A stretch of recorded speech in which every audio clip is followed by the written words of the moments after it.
It's an honor for sure, but to be honest, that day we just were trying not to die. For like one of the few times in my life I can actually confirm, like have confirmation that I was where I was supposed to be at that point in time. I don't think the adrenaline went away for a few days. I mean, we had nowhere to go. We felt like we were just going to die anyway, so we just kind of took the risk and went for it.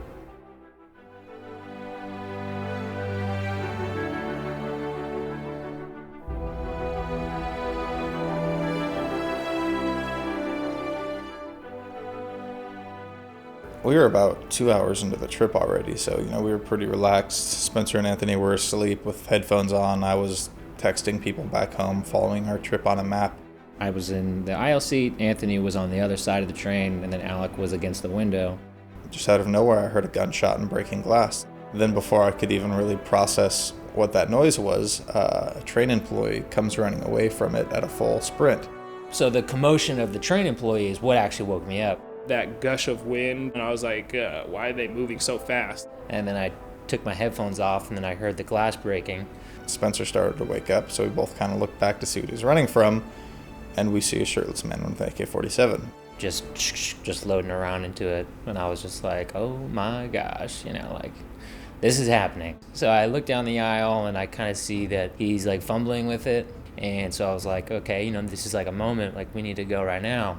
I'm kind of like thinking that in my head, and then Alec hits me on the shoulder and it says like, go Spencer, and I'm like, oh, okay. Like, before I even think to follow him, I already see him like up there tackling the terrorist. So I'm like, oh shoot, I better go. So then I follow him and turn around. Within 2 seconds of me turning around, I look back at them, and Spencer's already halfway out of his seat. And then once Alec goes, that was kind of I shut down all my thinking, and I was like, well, I guess we're going, like, without really any thoughts. I mean, I didn't think I was going to make it to him anyway.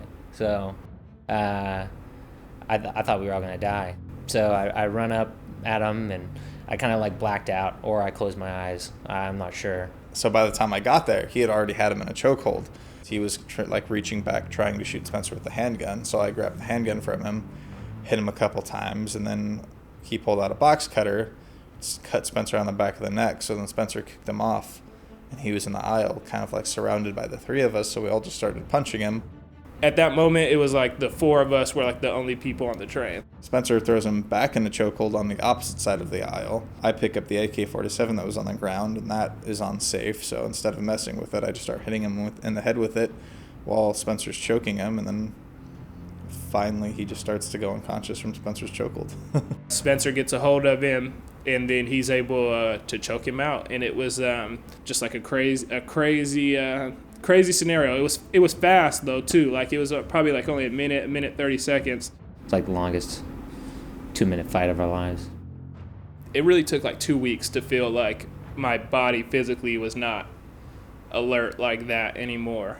I don't think we truly registered like what had happened until like at least a few days, if not weeks later.